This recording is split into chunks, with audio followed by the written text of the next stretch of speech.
ninazozalisha hapa kiwandani, na kama unavyoona hizi tulizovalisha ndio sample, afu mzigo wenyewe ule kule. Kwa hiyo unakuta wateja wangu wa jumla akihitaji tunamfungia mzigo tunamtumia sehemu yote, iwe ndani ya Tanzania au nje ya Tanzania. Kwa hiyo kumbe huu ndo mzigo wote? Yes. Kwa kama mnaona kule tumejaza mzigo wa kutosha. Okay.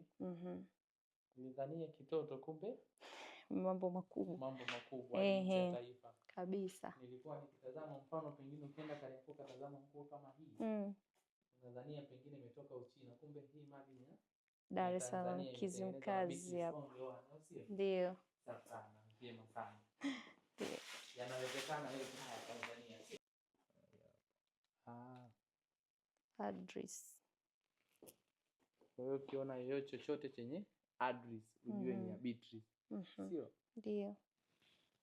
Kila term ya kuondoa wanafunzi kwa sababu kozi yao ni miezi 4.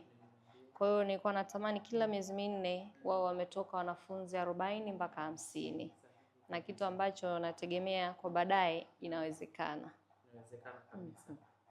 Na pengine inawezekana uzalishe mavazi kwa uwanda gani pengine unadhania kuivalisha Tanzania, jiji la Dar es Salaam?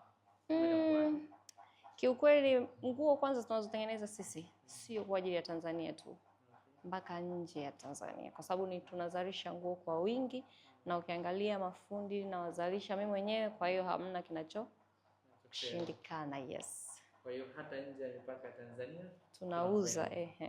Basi kweli the only Beatrice on the one. Asante. Vyema sana, ongea na Mungu akutunuku.